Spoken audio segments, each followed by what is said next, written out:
पाकिस्तान तहरीक इंसाफ का स्पीकर कौमी असम्बली सरदार अयाज सादिक के बॉयकॉट का फैसला। बानी पीटीआई ने पार्टी पार्लियामेंटेरियंस के सरकारी दौरे पर भी पाबंदी आयद कर दी। वक़ार सैयद इस्लामाबाद से ज्वाइन करेंगे। वक़ार, ये फैसला क्यों किया गया है पाकिस्तान तहरीक इंसाफ की जानिब से?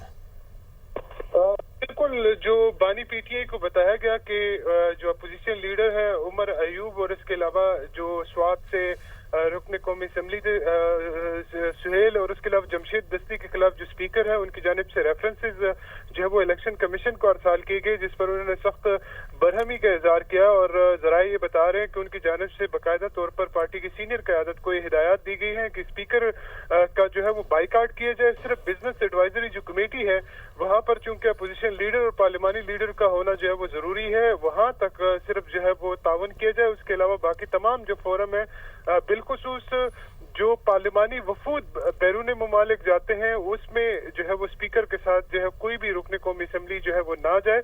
और ये तमाम तर पाबंदियां एक तो तहरीक के हवाले से है, क्योंकि बानी पीटीआई चाहते हैं कि ईद के फौरी बाद जो है वो एक तहरीक चलाई जाए, जबकि दूसरी बड़ी वजह जो है वो स्पीकर का रवैया बताया गया है, जिसमें वो मुसलसल तौर पर जो पाकिस्तान तहरीक इंसाफ के जो पार्लियामेंटेरियंस हैं उनको जो है वो टारगेट कर रहे हैं।